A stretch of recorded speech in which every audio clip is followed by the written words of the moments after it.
Hello YouTube, welcome back to the channel. Well, my goodness, you leave them a little bit of time. I guess the content gods were taking a little vacation at the end in terms of the new year, and now all of a sudden we're back a little bit here as far as getting a couple of stories the last couple of days. Nothing major though that's why I didn't rush out to immediately go make this video right away. But these are two things that I thought were at least interesting that I kind of wanted to talk through a little bit because I could see a couple of use cases for them, and I just wanted to kind of cover them, and we'll put them together in one video so to keep it streamlined and not just make videos for the sake of making videos. First one is a little bit of a straightforward one, not a lot of analysis there. We did suspect that when PSA kind of announced their new setup pricing as far as their new stable pricing, that there was going to be some grading specials down the road. We were pretty sure of that, and also different interviews with PSA's president kind of alluded to it. And we got the first of these here coming up for February, for the month of February, and we had two pieces to it. We had the TCG non-sports special as well as the vintage special. So let me talk about the vintage special here for a second, and then I'll get into the TCG one. Now, just to be clear, spoilers for the vintage one, kind of meh. And I'll kind of explain why a little bit, but then for the TCG one, I think that'll be fine, and I'll also explain that one.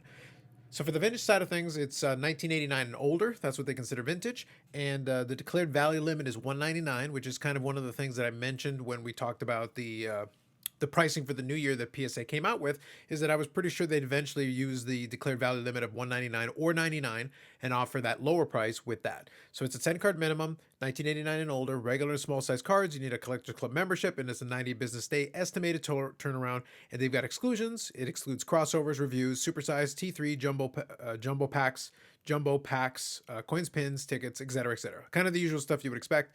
Like I said, $15 per card, 10 card minimum, $199 maximum declared value, and as I said, 90-day estimated turnaround time. Now, I actually think, like I said, as far as the vintage side of things, it's a little bit meh. It's not, this one is not going to move the needle because we had the $15 grading before the new year, and that wasn't enough necessarily to entice someone who's, say, doing a set registry. If they weren't interested in $15 before, making it $15 now with a 10 card minimum isn't going to make it more appealing for them. But I sat back and I thought about this one a little bit, and my thought on this is actually comes down to, given what I do know now, as more information has come out about kind of the way that the distribution of the graders is at PSA, it doesn't shock me that they didn't go more aggressively with this pricing. And I'll tell you why. The reason is because looking at what's been going on with the vintage side of it, they're actually doing pretty quick turnaround on a lot of the modern and ultra modern, because I think, well, not because I think, but I know that the majority of graders they have now and the ones they're training, most of them are going into the modern and ultra modern side. So when stuff comes in, they can almost immediately go out, relatively speaking. Again, they're a lot of the SGC folks, including, Bobbles and Paul Cards, who's friend of the channel, etc., will tell you that SGC is doing it even quicker. I get that, I understand. But overall, comparatively to what we were expecting with PSA previously, they're doing a pretty good job with the modern and ultra modern, getting it in and out.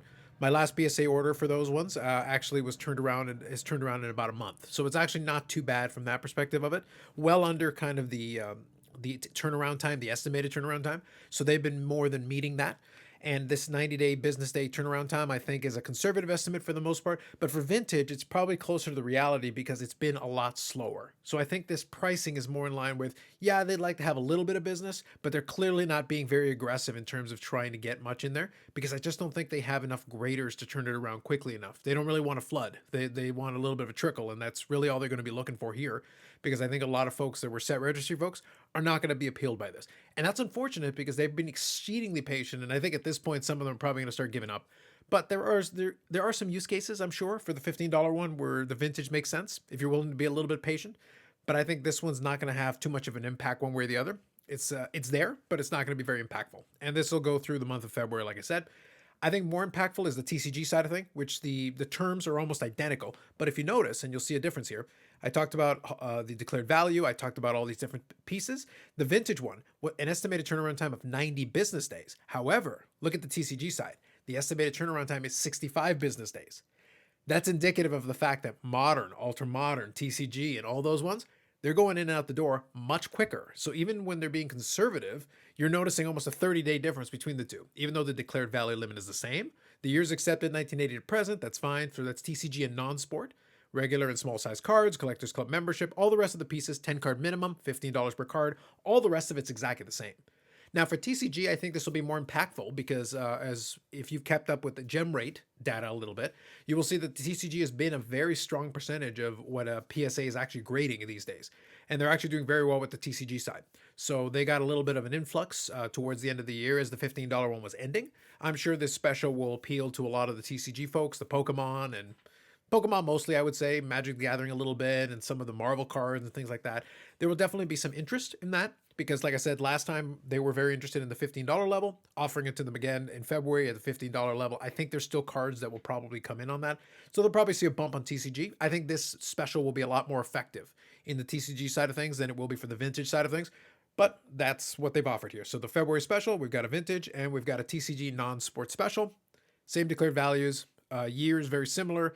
Faster turnaround time on the TCG and non-sports, slower on the vintage side, not surprising. I think they're not trying to appeal to the vintage side nearly as much, but they're still offering a special if there is a use case for you. Okay, with that said, let's talk about the other one because I think there's some other little bit more interesting cases here, but this one is a little bit more niche. So just to be clear, it's not going to be for everybody, but I do see some use cases that I think could be potentially interesting on this one. So this is from our good friends at COMC. They've announced a partnership with CGC and CSG together to do some grading through COMC. And I'll leave a link to this and the other one in the description for you so that you can check it out for yourself. I'm going to skim through a lot of this, but I want to basically say that the concept here is that if you've already got either cards on the platform or you submit cards onto the platform with COMC, then you're going to have the option to be able to send it to CGC or CSG for grading, depending on whether it's, kind of comic cards, gaming cards, or sports cards for CSG. Now, there are some advantages that I could definitely see for that. And I'll be honest with you, though, I think the flipping portion of it is probably the least appealing. But again, of course, it is a COMC platform. You could do flipping. But I'm going to offer you some use cases that I think are outside of it for kind of the collecting side or PC side because I do see some potential benefits. And I'm actually going to try it out for myself. And I'll kind of explain where my thoughts are on this one. And I could see some potential value from that perspective. They talk about maximize resale value. Well, CSG, I kind of question that. CGC, I think a little bit more so, but like I said. So like I mentioned, since I'll include a link to this in the description, you can scan through it. The no paperwork thing I think is very appealing. The no shipping, the fact that they take care of that. No minimum submission, which I think is also very good. And they include a lot of the rest of the information, high-res imaging, secure storage. I think there's some good stuff. And specifically this part, though, I think is the most interesting. Because obviously it plays very well off of ePack. And that'll play into the use case that I'm going to describe for you, because I can imagine that being very, very useful for that component of it. So let's scroll down and let's take a look at the pricing structure here a little bit.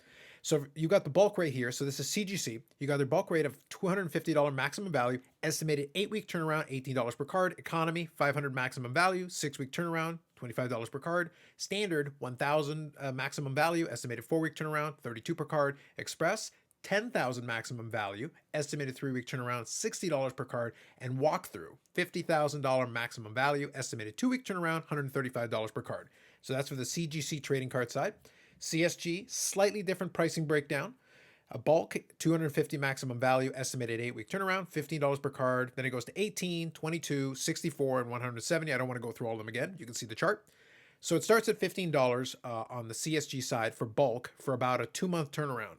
And then $18 for the economy at 4-week turnaround, $500 maximum value. Now, from the PC side of things, this is where I see a little bit of an interesting kind of play. If this is what you want to do, again, your mileage may vary. CSG for, resale is kind of meh, mostly because honestly, CSG is far down the pecking order. It just hasn't gotten the respect, unfortunately. I like the holders. I'm a big fan of that clarity of the slab. So all those components of it, I think, are appealing to me. But where I see a use case, if you're looking at it from the collector side of things, and this is the use case that I'm going to look into when I do my little experiment, is that I've got some cards on COMC that came through me via ePack, either myself or in some cases I purchased something from somebody and then they transferred it to me in ePack. I took it from ePack into COMC. Now I'll give you the example of what I'm looking at so far. I've identified 2 cards that I want to try this with, and in both cases I've already got them in my COMC holdings, in my COMC inventory already. And from there, what I've decided to do is I decided that I'm going to send it off to CSG and give it a try. Now, one important factor you have to bear in mind is that if you have something from ePack that is showing as stock photo, you actually have to convert it over, reprocess it through their Elite service, which means in this case, it's going to cost me $2 per card. So bear that in mind, that is a cost. So $2 per card. And after that, I will be able to then submit it to CSG. I'm going to use the $18 economy one because 4 weeks, give or take a month, I want to see if they're able to keep that. So far, CSG has been pretty good about that, but I want to see how that works with this. But why would I be interested in this? What is the appeal for me? Well, being in Canada, the appeal for me is that I don't have to do the shipping portion of it. And it also allows me to control when and if I then ship it to myself. So my thought is I'll go do it, $2 to process it, and then another $18 per card, so $20 per card total.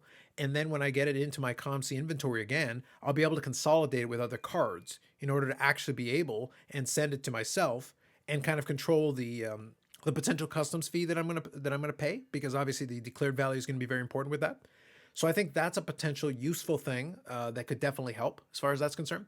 So I think for some international folks or folks in Canada like myself, I think that's really great because we don't have an easy way necessarily to be able to submit to CSG. I've talked about it on the channel a lot because I'm friends with Brad and the folks at PSA Canada. Well, the service they offer is actually quite good for folks like myself in Canada. However, in CSG, we don't have anything equivalent. So I'd have to kind of go through the trouble of getting to collect their version of a membership, submitting it, having to do the shipping over to send it over to the States, get it back, deal with customs. There's a lot of difficulties that come along with this. Being able to do it this way and being able to just submit a handful of cards potentially for like even, I made it $20 per card. I could have actually made it $17 per card. And another scenario I see that could potentially be done, and again, this is if you're extremely patient. This isn't like an efficient way of doing things, but I could see it. So they go to a card show, you submit a bunch of cards to put into COMC directly like you would otherwise anyway. I sent in a bunch of cards that I wanted to sell and flip, so I could do that. And in this case, it would be 50 cents per card intake, which is what they charge normally, unless you decide to get the accelerated one, but 50 cents per card. Then you process it to Elite. There's $2, so $2.50. And then for $15, you could submit it to bulk. So you could actually grade cards this way if you really want to do that, and then again, ship it to yourself consolidated when you're ready to do so. So in that case, if you really wanted to go about it, you'd basically be sending it in for grading at $17.50 US per card. If it's more PC related stuff, that's not so bad. Like I said, you saw what it was as far as PSA is concerned, but you've also got to factor in those other costs. And in this case, it could literally sit in your inventory for as long as you want until you're ready to actually ship it. So I could see some use cases from that as concerned. I'm sure some people will be able to do it and maybe potentially flip some cards depending on, I guess, the grade they get. So it's really going to come down to what makes the most sense for you. It'll be interesting to see if people do take advantage of this and try to experiment with it a little bit. I'm going to try a couple of cards myself and see what the turnaround looks like. I've started that process and I'll report back on the channel. But I'm curious if you have any thoughts about this. If you don't really like CSG, obviously it's not going to matter to you. But it could be a precursor to them getting back into doing similar grading arrangements with some of the other third-party graders. And I think that could potentially be interesting depending on which options they have available for you. So anyway, I'll leave it at that. I'd be curious to get your thoughts on either one of these things, either the PSA Grading Special. Like I said, I think for vintage, it's not going to matter that much. I think for the TCG, I think it'll be fine. And then obviously the CSG slash CGC and COMC partnership, which I think has some interesting applications, but it's going to be very specific use cases. I think for most people, it's not going to make any difference, but I could definitely see some opportunities for international folks like myself or certain specific scenarios where it makes sense for you, as opposed to all the other scenarios that could play out. So with that said, that's it for me for now. More videos coming up on the channel, live stream at Friday, 8 p.m. Eastern time, where we'll talk about anything going on hobby-wise. I'm sure we'll talk about some of this stuff some more, since at least the content gods gave us a couple of items to discuss here, so it'll be kind of fun. And again, I'll keep everybody on the channel posted as far as the experiment that I'm going to run, and we'll see how the turnaround time is and how they managed to do it, and if it made sense, if it was actually worthwhile doing it this way. Otherwise, if you like the video, subscribe to the channel. Thanks very much, and we'll catch you in the next one.